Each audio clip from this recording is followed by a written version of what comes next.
The rain came down in sheets as Sarah Mitchell stood at her mother's graveside, one hand resting protectively on her 8-month belly, the other clutching a black umbrella that did little against the October storm. Around her, mourners huddled under their own umbrellas, their faces blurred by the downpour and her tears. Her mother, Catherine Reynolds, had been her anchor. The woman who'd raised her alone after Sarah's father died when she was 6. The woman who'd worked 3 jobs to put Sarah through college. The woman who'd held Sarah's hand through every triumph and heartbreak of her 32 years. And now she was gone. Sarah felt a contraction ripple through her belly. Braxton Hicks, the doctor had said, practiced contractions that didn't mean labor yet but felt real enough to steal her breath. She pressed her hand harder against her stomach, whispering to the baby she'd meet in 4 weeks. "It's okay, sweetheart. Mommy's here. Are you all right?" The voice came from her left. Marcus Chen, her mother's attorney, stood close enough that his umbrella overlapped hers slightly, offering more coverage from the rain. "I'm fine," Sarah lied, her voice barely audible over the drumming rain on fabric and wood and earth. The priest's words washed over her without meaning. Something about ashes and dust, about God's mercy and eternal rest. But Sarah wasn't listening. She was watching the road beyond the cemetery gates, watching for the car that should have arrived 30 minutes ago. Where was David? Her husband of 6 years had promised to be here. Sworn he'd leave his business meeting early, that nothing was more important than supporting her through this. But the service had started without him, and now they were lowering her mother into the ground, and Sarah was standing here alone despite being surrounded by people. Then she saw it. David's black Mercedes pulling through the cemetery gates, moving too fast for the narrow roads, spraying water from puddles. Relief flooded through her so powerfully that another contraction hit, and she gasped. Marcus steadied her with a hand on her elbow. "Sarah, you need to sit down." "No, David's here." He made it. She watched the Mercedes park at the edge of the gathering, watched the driver's door open. David emerged looking immaculate in his charcoal suit, his dark hair perfectly styled despite the rain. At 35, he still possessed the sharp features and confident bearing that had first attracted her at a charity gala 6 years ago. He rounded the car, opening the passenger door. And that's when Sarah's world tilted. A woman stepped out. Young, maybe 25, with long blonde hair and a body that moved with practiced grace even in 4-inch heels completely inappropriate for a cemetery. She wore a black dress so tight it might as well have been painted on, and she clung to David's arm like she owned it. Sarah's mind couldn't process what she was seeing. This was her mother's funeral. Her mother's funeral, and David had brought another woman.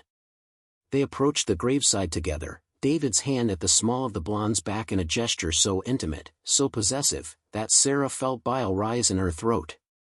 Around them, mourners turned to stare, whispers rippling through the gathering like wind through grass. David met Sarah's eyes across the open grave, and something flickered in his expression, not guilt, not apology, but something closer to defiance.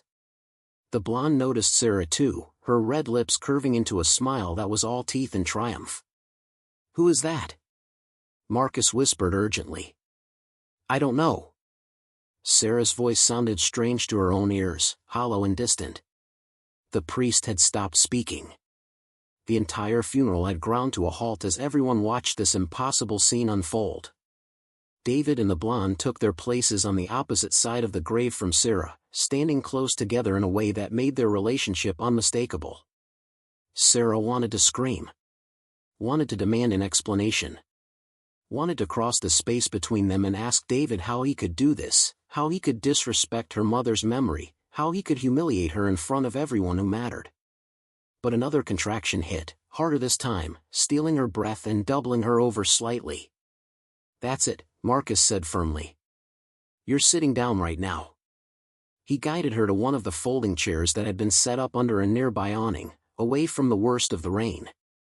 Sarah sank into it gratefully, her hand pressed against her belly, feeling the baby kick as if protesting the stress flooding her system. From this angle, she could still see David and the blonde. Could see the way he leaned down to whisper something in her ear. Could see the way she laughed, the sound carrying across the cemetery despite the rain. Sarah. Marcus crouched in front of her, blocking her view of David. His dark eyes were intense behind rain-spotted glasses. I need you to focus on me for a moment. Marcus, I can't. Your mother left specific instructions about today. About what should happen after the service. He pulled an envelope from inside his jacket, somehow kept dry despite the storm. She wanted me to read her will immediately following the burial. All beneficiaries must be present. Sarah stared at the envelope, her mind sluggish. What? David is listed as a beneficiary. That woman with him is not, but your mother's instructions were very clear.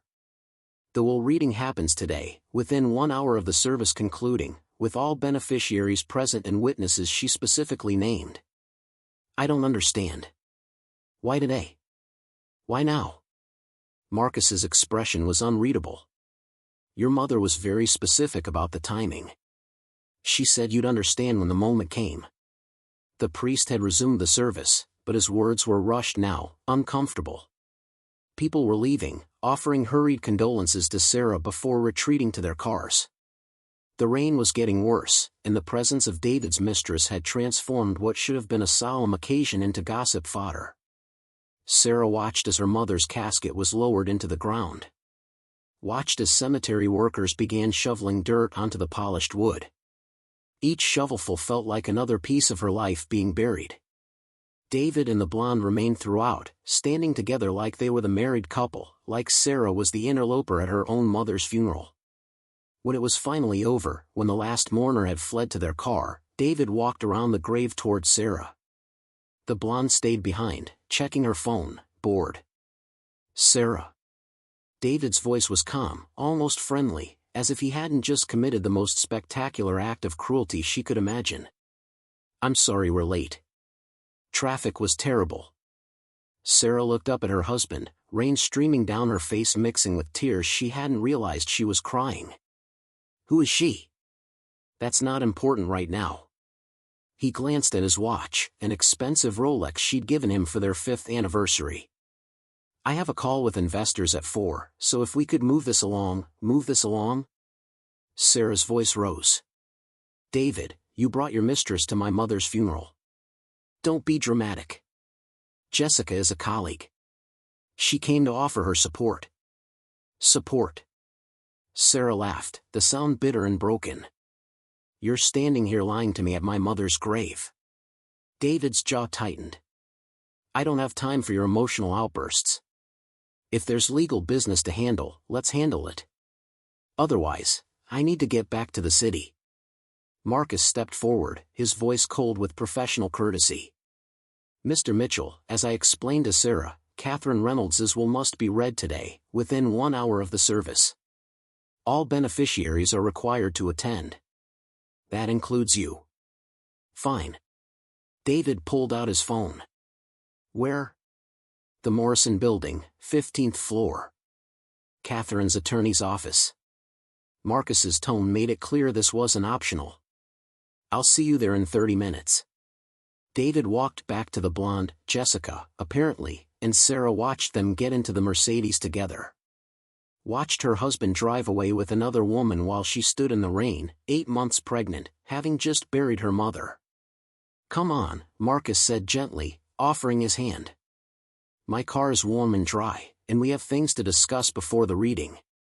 Sarah let him help her to her feet, her body aching from standing too long, from stress, from the baby pressing down on her pelvis. Marcus's car was a sensible sedan, and he cranked the heat as soon as they were inside, pointing the vents toward her. How long? Sarah asked as he pulled out of the cemetery. How long what? How long have you known about Jessica? Marcus was quiet for a long moment. Your mother hired investigators 6 months ago. She had suspicions about David's behavior, about money missing from your joint accounts, about his late nights and weekend trips. The words landed like blows. 6 months. She knew for 6 months and didn't tell me. She didn't want to upset you during your pregnancy. She was afraid the stress might hurt the baby. Marcus navigated through traffic, his movements precise and controlled. But she wanted to make sure you were protected, Sarah. Everything she did these last months was about protecting you and your child. Protected from what? From David. From the divorce she knew was coming. From being left with nothing when he finally decided to make his affair public. Sarah pressed her hand against the cool window, watching Pittsburgh slide past in a blur of rain and gray. She knew he was going to leave me. She suspected. And she prepared for every eventuality. They drove in silence for several minutes before Sarah spoke again. Marcus, my mother worked as an office manager. She lived in a modest apartment in Squirrel Hill. What kind of will reading requires all beneficiaries present within an hour of the funeral? Marcus smiled, and there was something almost satisfied in the expression. Sarah, how much did your mother tell you about her family? About where she came from? Not much. She said her parents died when she was young, that she'd been on her own since she was 18. She never talked about extended family or her childhood. Sarah frowned. Why? Because your mother asked me to tell you something before the will reading. Something she should have told you herself but couldn't find the courage. Marcus pulled into the parking garage of a gleaming high-rise in Pittsburgh's Golden Triangle. Your mother wasn't just Catherine Reynolds, office manager. She was Catherine Alexandra Reynolds, only child of Alexander and Margaret Reynolds. The names meant nothing to Sarah. I don't understand. Reynolds Industries. Does that ring any bells? Sarah's mind went blank. Reynolds Industries was one of the largest privately held manufacturing companies in America. They made everything from automotive parts to aerospace components, with facilities in 14 states and annual revenues in the billions. That's not, my mother couldn't have been, your grandfather founded Reynolds Industries in 1952. When he died 15 years ago, your grandmother took over as CEO. When she died 3 years ago, the company passed into a trust. Marcus turned off the engine and faced Sarah fully. A trust that has been managed by a board of directors pending the 21st birthday of the heir. Which would be you, Sarah. You turned 21 11 years ago. Sarah felt the world tilt around her. That's impossible. I would have known. Someone would have told me. Your mother ran away when she was 18. She'd just lost your father, they'd married young against her parents' wishes, and she wanted nothing to do with the Reynolds fortune. She changed her name slightly, dropped the Alexandra, moved to a different city, and tried to live as an ordinary person. Marcus's voice was gentle but firm. She cut herself off from the inheritance completely. But the trust documents were ironclad. The money, the company, everything was held until you came of age. Your mother couldn't touch it even if she'd wanted to, and she made the board swear to keep your identity secret until she decided you were ready to know. How much? Sarah's voice was barely a whisper. The company's current valuation is approximately $4. $2 billion. Your personal trust, separate from the business, holds another $800 million in various investments and properties. Marcus paused. Sarah, you're one of the wealthiest women in Pennsylvania. You have been since you were 21. Your mother just never told you. Sarah couldn't breathe. The numbers were too large, too impossible. Why? Why would she hide this from me? Because she wanted you to make your own choices. To marry for love, not money. To build your own life without the pressure of expectations or fortune hunters. Marcus's expression turned sad. She wanted to protect you from the kind of man who would marry you for your inheritance. And in a way, she succeeded. David married you thinking you had nothing. The implications crashed over Sarah like a wave. David had married her thinking she was nobody. Had treated her like she was disposable because he believed she had no resources, no family, no power. Had brought his mistress to her mother's funeral because he thought Sarah couldn't fight back. He has no idea, she said slowly. None whatsoever. Marcus checked his watch. We have 15 minutes before the will reading. David will be there, expecting to maybe inherit some furniture or a small savings account. Instead, he's about to discover his wife is a billionaire. Another contraction hit, and Sarah gasped, doubling over in the passenger seat. Marcus looked alarmed, reaching for her. "I'm okay," she managed. "Just Braxton Hicks. The stress is making them worse. Sarah, we can postpone this. Your health is more important than..." "No." She straightened, pressing both hands against her belly where the baby was kicking frantically. "My mother planned this timing for a reason. She wanted David there, wanted him to know, wanted this moment to happen exactly this way. She wanted him to understand what he was losing." Sarah looked at herself in the car's mirror. Her makeup was ruined from crying, her black maternity dress was damp from the rain, her auburn hair hung in wet tangles. She looked exactly like what David saw her as, a sad, pregnant woman with no options and no future. Let him keep thinking that for 15 more minutes. "Let's go," she said, opening the car door. "I want to see his face when he realizes he just made the biggest mistake of his life." The elevator ride to the 15th floor felt eternal. Sarah's reflection stared back at her from the polished steel doors, a woman she barely recognized, hollow-eyed and swollen-bellied, transformed by grief and betrayal and revelations too large to process. Marcus stood beside her, carrying a leather briefcase that presumably held her mother's will and documents that would change everything. His phone had been buzzing constantly, and Sarah caught glimpses of the messages: attorneys, board members, people whose names meant nothing to her but who apparently had been waiting for this moment. The elevator doors opened onto a reception area of understated elegance. Everything was rich wood and soft lighting, expensive art on the walls, thick carpet that absorbed sound. A bronze placard beside the mahogany double doors read Peterson Harrison Associates, Attorneys at Law. A woman in her 50s, perfectly composed in a navy suit, greeted them immediately. "Mr. Chen, we're ready for you in the main conference room. Mrs. Mitchell is already here with..." She paused delicately, her companion. Sarah's stomach clenched. Of course David had brought Jessica. Of course he couldn't even give Sarah this one moment without rubbing his affair in her face. "It's fine," she said, though it wasn't fine at all. "Let's get this over with." The conference room was massive, dominated by a table that could seat 20 people. Floor-to-ceiling windows offered a panoramic view of Pittsburgh, the three rivers visible even through the rain. But Sarah barely noticed the view. Her entire focus had narrowed to the two people sitting on the far side of that table. David had removed his jacket, his tie loosened, looking comfortable and relaxed. Jessica sat close beside him, her chair pulled right up next to his, her hand resting possessively on his arm. When Sarah entered, Jessica didn't have the grace to look uncomfortable. Instead, she smiled, a slow, satisfied curve of red lips that made Sarah's hands clench into fists. "Sarah." David stood, and the gesture might have seemed polite if his eyes hadn't been checking his watch. "Finally. Can we make this quick? I really do have that investor call." Marcus gestured for Sarah to sit at the head of the table, then took the chair immediately to her right.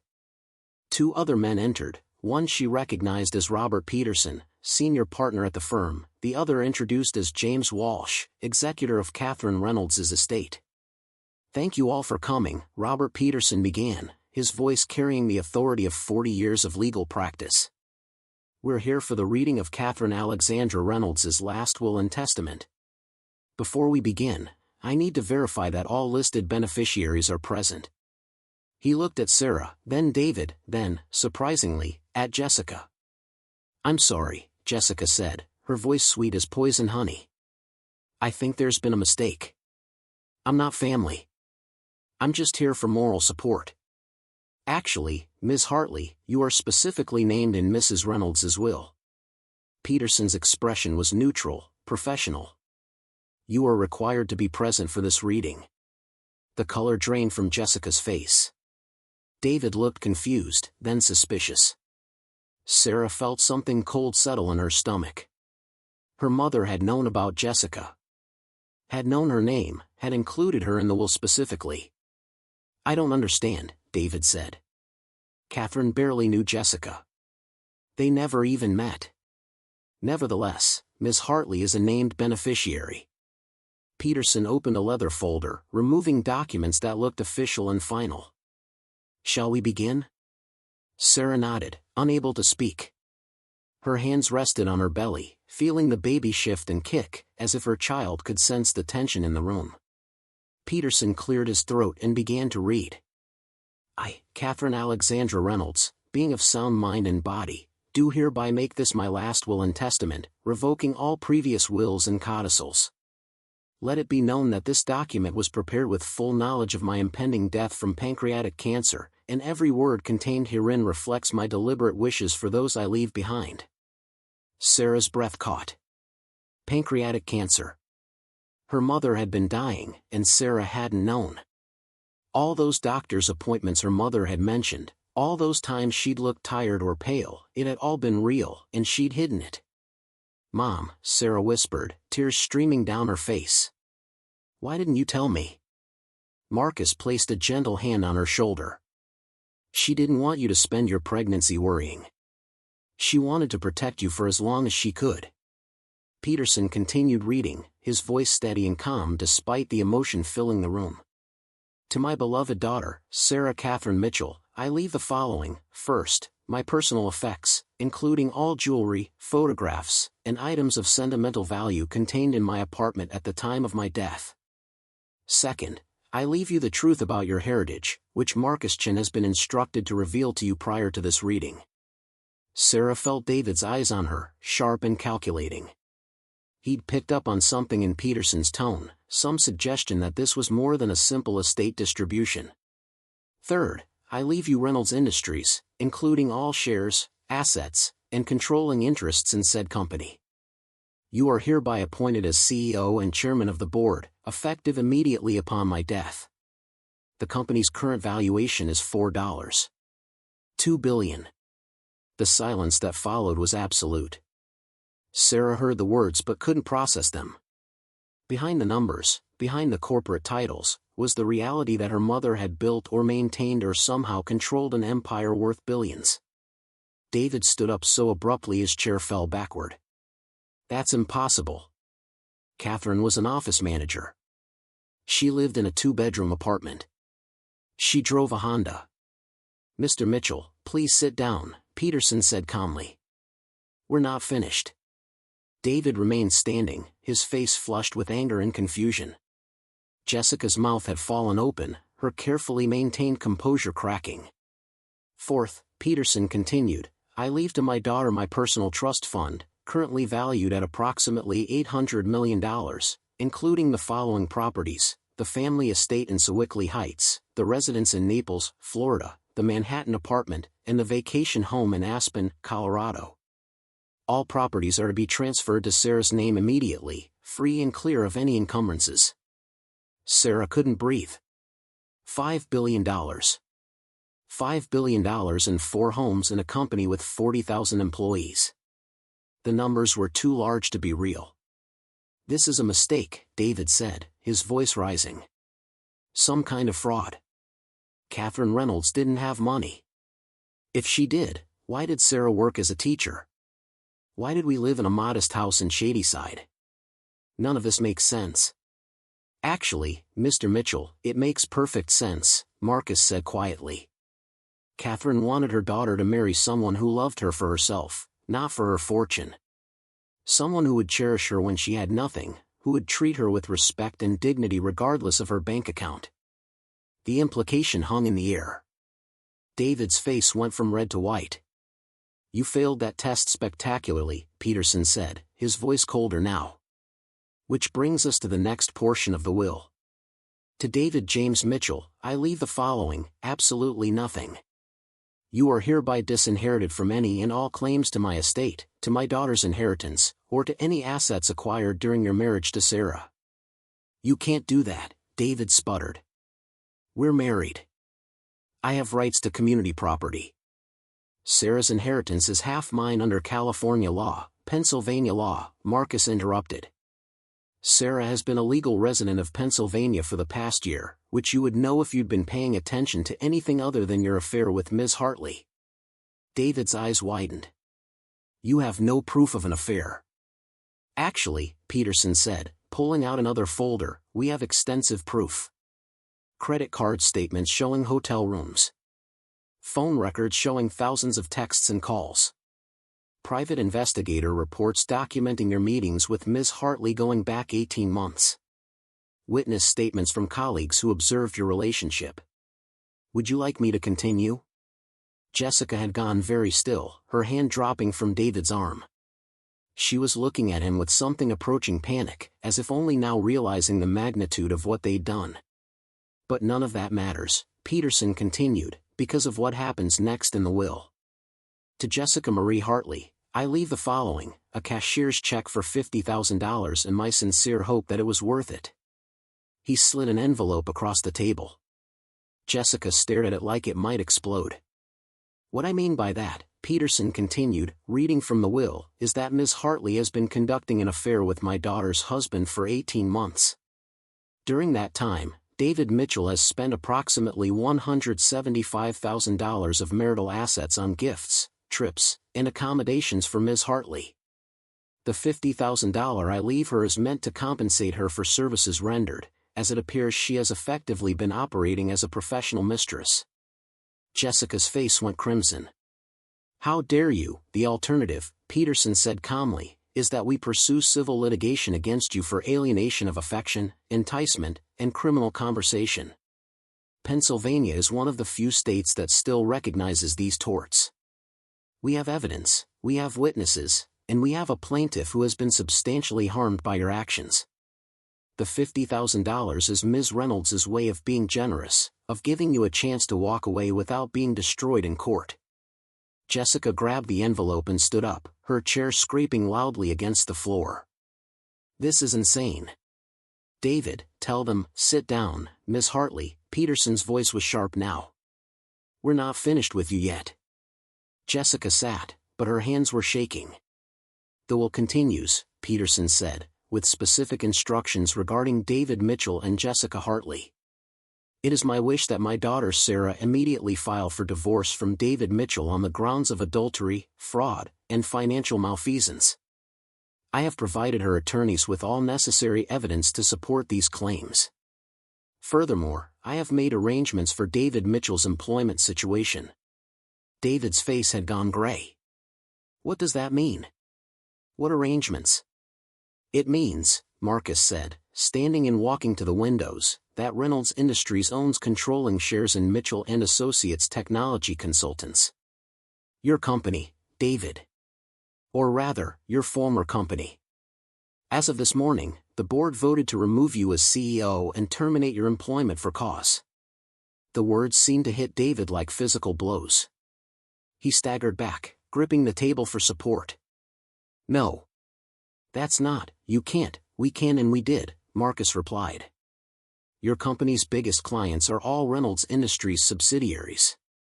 When they learned about your conduct, about how you were spending company money on your mistress, about the fraud and embezzlement, I never embezzled anything. You used company funds for personal expenses. You charged private trips with Ms. Hartley as business development. You falsified expense reports.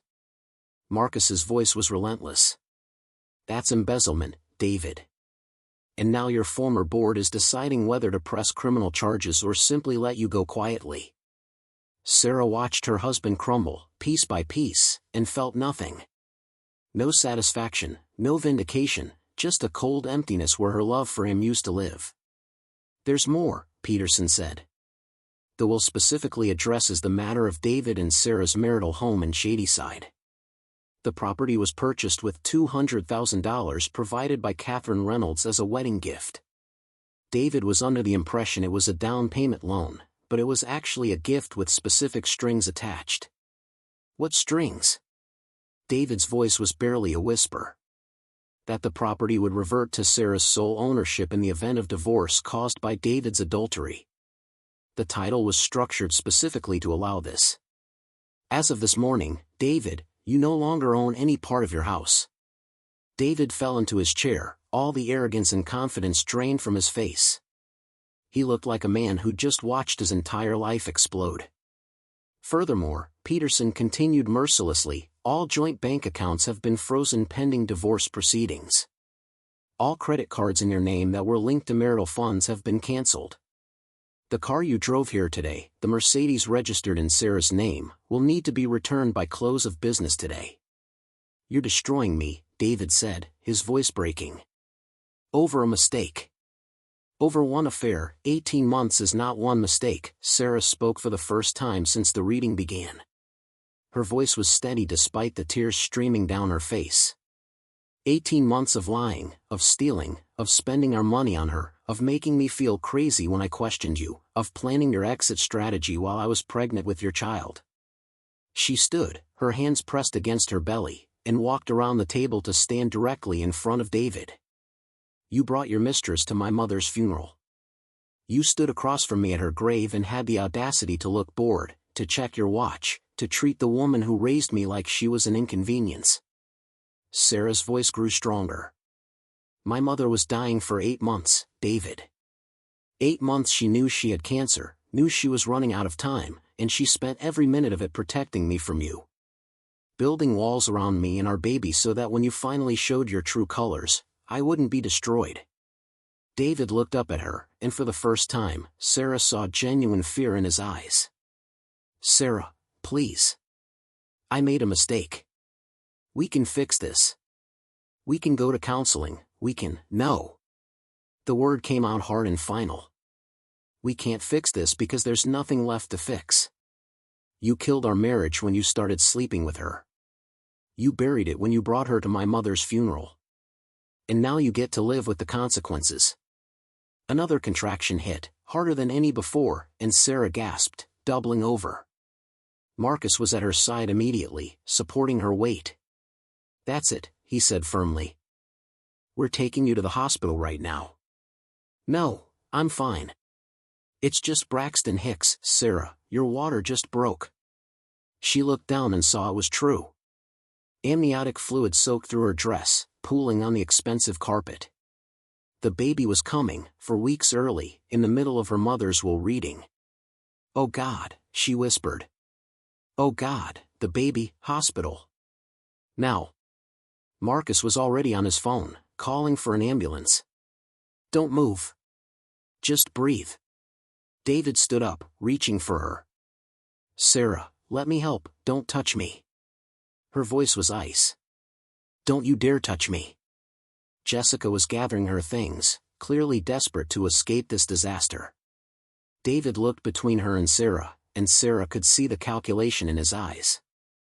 After everything, after losing everything, he was still trying to decide which woman would serve him better. Go, Sarah said to him. Go with her. I don't need you.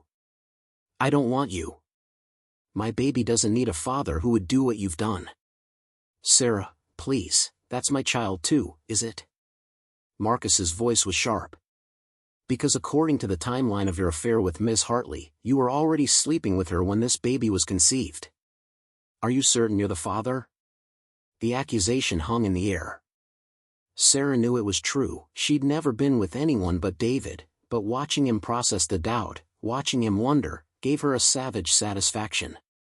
The ambulance arrived with remarkable speed. Paramedics rushed in with a gurney, checking Sarah's vitals, asking questions about her due date and her prenatal care. Another contraction hit, and this time Sarah couldn't hold back a cry of pain. We need to go now, one of the paramedics said urgently. This baby's coming fast. As they wheeled Sarah toward the elevator, she looked back at the conference room one last time. David stood there looking lost and broken, his perfect life in ruins around him. Jessica was already gone, probably running to her car to escape before anyone could serve her with lawsuits. And on the table, illuminated by the gray afternoon light, sat the documents that had changed everything. Her mother's will, her mother's love letter, her mother's final gift of protection and power. Wait, Sarah called out. The paramedic stopped. She looked at Marcus. The will reading isn't finished. What else did my mother say? Marcus smiled, understanding what she needed. He picked up the papers and read the final section aloud, his voice carrying down the hallway. To my daughter Sarah, I want you to know that every choice I made was to protect you, to give you a chance at real love, to shield you from people who would use you. You married David thinking you had nothing, and he married you thinking the same. Now he knows the truth. Now he understands what he's lost. But Sarah, my darling girl, don't waste your energy on revenge. Live your life. Raise your baby. Build something beautiful with the resources I'm leaving you. Show him and everyone else that underestimating you was the greatest mistake they ever made. I love you. I'm so proud of you. And I'll be watching over you and my grandchild always. Your loving mother, Catherine. Sarah felt tears stream down her face as another contraction gripped her. Thank you, she whispered, though she didn't know if she was thanking Marcus or her mother or the universe itself. The elevator doors closed, cutting off her view of David standing alone in the conference room, surrounded by the wreckage of his own choices. 20 minutes later, Sarah was in labor and delivery at McGee Women's Hospital, surrounded by nurses and monitors and the controlled chaos of a woman giving birth too early. Marcus had ridden in the ambulance with her, holding her hand, making calls to arrange the best doctors money could buy. You're dilated to 7 centimeters, the doctor said, a kind-faced woman in her 50s. This baby's definitely coming today.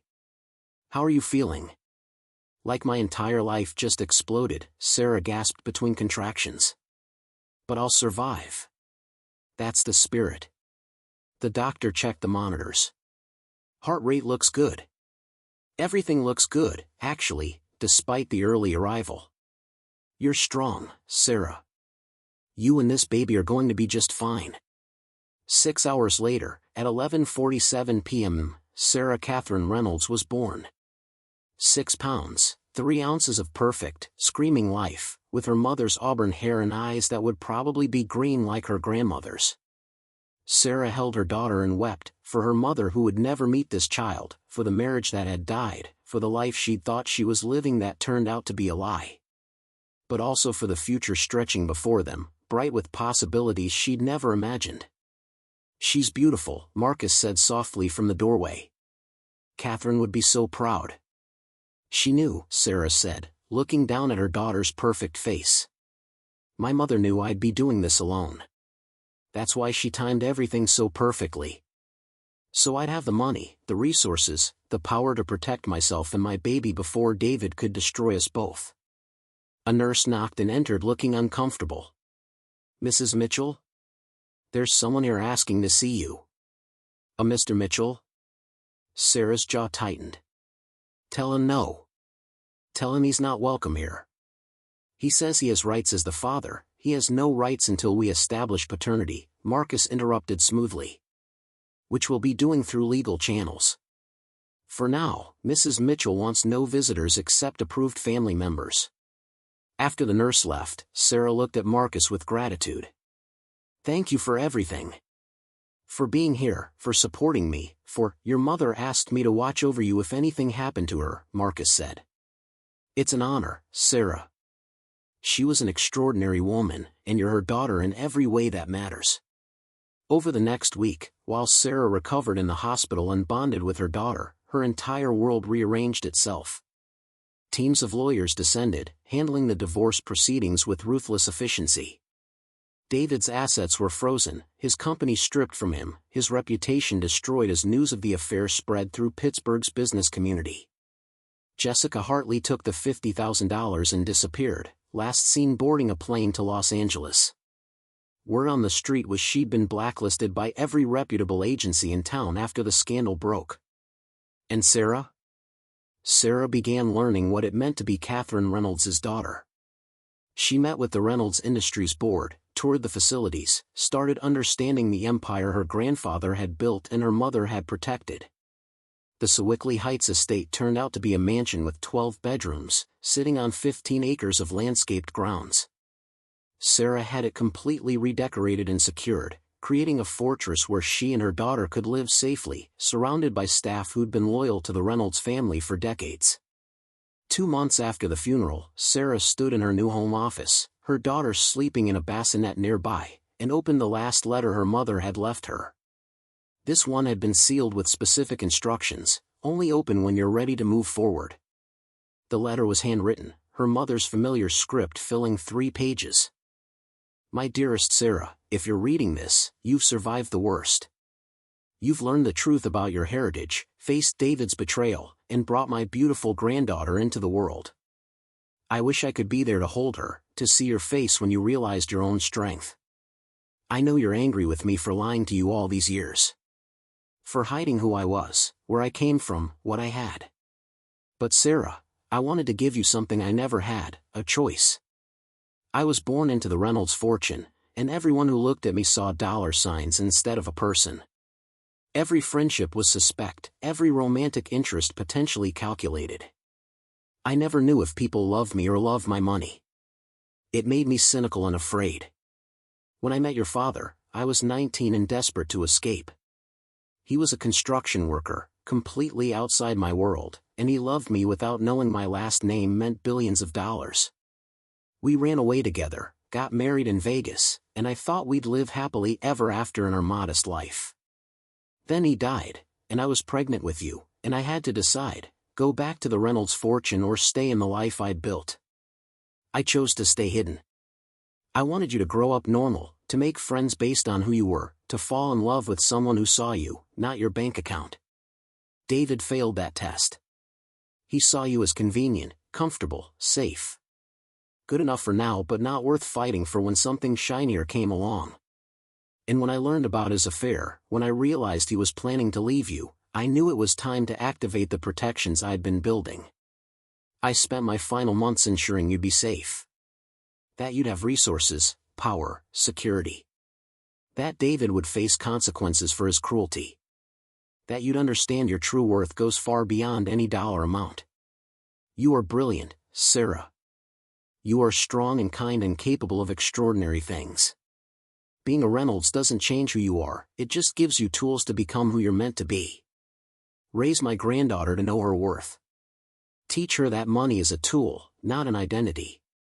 Show her that integrity matters more than wealth, that kindness is strength, that underestimating someone is always a mistake. And please, my darling girl, find love again. Find someone who sees you clearly, who values you completely, who would choose you even if you had nothing. That person exists. Your father was mine. I hope you find yours. I love you more than all the money in all the world. I'm so proud of the woman you've become and the mother I know you'll be. Always, your loving mother. Sarah folded the letter carefully, tears streaming down her face. She looked at her daughter, at the life stretching before them, at the empire she was learning to command. Her phone buzzed. A text from David: "Please, Sarah. I've lost everything. Can we talk? I made a mistake. I still love you." She blocked the number without responding. Some doors, once closed, should stay that way. Instead, she called Marcus. "I'm ready to start my first day as CEO. When can we schedule the board meeting?" She heard the smile in his voice. "How about tomorrow? The board has been waiting to meet Catherine's daughter officially. They're going to love you." Sarah Catherine Reynolds, she'd officially dropped the Mitchell name, looked out the window of her estate at the manicured grounds, at the future she was building, at the legacy her mother had protected for her. David had thought he was divorcing a nobody with no options and no future. Instead, he'd awakened a dynasty. And Sarah was just getting started. For years later, Sarah stood at the window of the Reynolds Industries executive suite, watching Pittsburgh's skyline glow in the autumn sunset. Behind her, her daughter Catherine, Katie to everyone who knew her, played with blocks on the carpet, building towers and knocking them down with 4-year-old enthusiasm. "Mommy, look! I made it so tall." Katie's voice was pure joy, unaware that the building she could see from the window bore her great-grandfather's name, that the empire her mother now ran would someday be hers. Sarah smiled, turning from the window to crouch beside her daughter. "That's amazing, sweetheart. You're such a good builder." Her phone buzzed. A message from Marcus: "Board meeting in 10 minutes. You ready for the announcement?" Sarah typed back, ready. Today was the day they'd announce Reynolds Industries' acquisition of the last remaining independent shares of what used to be Mitchell & Associates Technology. The company David had built was now fully absorbed into Sarah's empire, its name erased, its assets redistributed, its former CEO's legacy completely dismantled. The irony wasn't lost on her. A knock at the door interrupted her thoughts. Her assistant, Margaret, named after her grandmother, poked her head in. "Mrs. Reynolds? Mr. Peterson is here to see you. He says it's urgent." Sarah frowned. Robert Peterson was her personal attorney now, handling everything from business contracts to her mother's foundation. Urgent visits weren't his style. "Send him in. Katie, why don't you go play in the kids' room with Angela?" Sarah's nanny, a kind woman in her 50s, appeared to collect Katie. Peterson entered looking grave. He held a manila folder that Sarah recognized as the kind that contained legal documents, the kind that changed lives. "Robert, what's wrong?" "Sarah, I have news. David Mitchell died 3 days ago." The words landed without impact. Sarah felt nothing, no grief, no satisfaction, just a distant acknowledgement of information. "How?" "Heart attack." Apparently, he'd been living in a studio apartment in Cleveland, working odd jobs. His health had deteriorated significantly. Peterson set the folder on her desk. "But that's not why I'm here. He left a will, and you're mentioned in it." Sarah laughed, the sound sharp. "What could David possibly have to leave me?" "A letter. And a confession." Peterson opened the folder. "He spent his final months writing down everything, every lie he told you, every dollar he stole, every moment of betrayal. He documented his affair with Jessica Hartley, his embezzlement from his own company, his plans to divorce you and take half your inheritance before he knew what it was worth. Why would he do that? Because he wanted you to know he understood. That he realized what he'd destroyed." Peterson pulled out pages of handwritten text. "Sarah, this is the most complete account of a man's regret I've ever seen. He details every mistake, takes full responsibility, and begs your forgiveness even though he knows he doesn't deserve it." Sarah took the pages, seeing David's familiar handwriting covering every inch. Her eyes caught random phrases. "I loved her but love wasn't enough to overcome my greed. I destroyed the best thing in my life. I hope Sarah knows I died knowing I was a fool." She set the papers down. "I don't forgive him." "You don't have to," Peterson said gently. "But I thought you should know. He spent his last years alone, broken, and haunted by what he'd lost. If there's any justice in that, there isn't." Sarah's voice was firm. "Justice isn't David dying sad and alone. Justice is Katie growing up strong and secure, knowing her worth, protected from people who would use her. Justice is me running this company better than my grandfather or mother ever did. Justice is building something that matters." She looked at the pages of David's confession, his monument to regret. "Destroy these. I don't want them. I don't want Katie to ever read them and think her father's remorse means anything. He made his choices. We're living with ours." After Peterson left, Sarah returned to the window. The city spread below her, thousands of lives intersecting, millions of stories playing out in homes and offices and hospitals. Somewhere in Cleveland, David's body was probably being prepared for burial in a pauper's grave, unmourned by the woman he'd betrayed or the daughter he'd never known. She felt Katie's small hand slip into hers. Her daughter had returned, sensing her mother's mood. "Mommy sad?" Sarah scooped Katie into her arms, holding her tight. "No, baby. Mommy's not sad. Mommy's grateful." That evening, Sarah hosted a dinner at the Sewickley estate for the Reynolds Industries board members and their families. The house gleamed with light and warmth, filled with laughter and conversation. Katie charmed everyone, showing off her artwork and demonstrating her newly learned ability to count to 20. Marcus found Sarah in the library after dinner, both of them seeking a moment of quiet. "You heard about David?" "Yes." Sarah sipped her wine. "I felt nothing, Marcus. Shouldn't I feel something? Grief or vindication or satisfaction? I think you already grieved him 4 years ago when he chose Jessica over you and Katie. What died today was just the body. The man you married died the day he brought his mistress to your mother's funeral. Sarah nodded, accepting the truth of his words. My mother knew, didn't she? She knew David would destroy himself without my help. That's why Earl focused on protecting me, not punishing him. Catherine was wise about human nature. She knew that people like David carry the seeds of their own destruction. Marcus paused. She also knew you were strong enough to build something beautiful from the ashes of betrayal. Through the library window, Sarah could see Katie playing with the children of her executives, all of them running through the gardens without care for wealth or legacy or the complicated histories of their parents. Just children being children, protected and loved. Do you ever wonder what would have happened if my mother had told me the truth earlier? If I'd known about the Reynolds fortune before I married David? You never would have married him, Marcus said simply. And you wouldn't have Katie. Sometimes the worst things that happen to us lead to the best things in our lives. Sarah thought about that as she rejoined the party, as she watched her daughter dance with the other children, as she stood in the home her mother had maintained secretly for decades, as she felt the weight and responsibility of the empire now hers to command. David Mitchell had brought his mistress to her mother's funeral. He thought he was divorcing a powerless woman with no options. He'd underestimated her completely. And that mistake, that fundamental failure to see who Sarah Reynolds really was, had cost him everything while giving her the chance to become everything she was meant to be. The lawyer had read the will, and David had lost everything. But Sarah? Sarah had gained the world.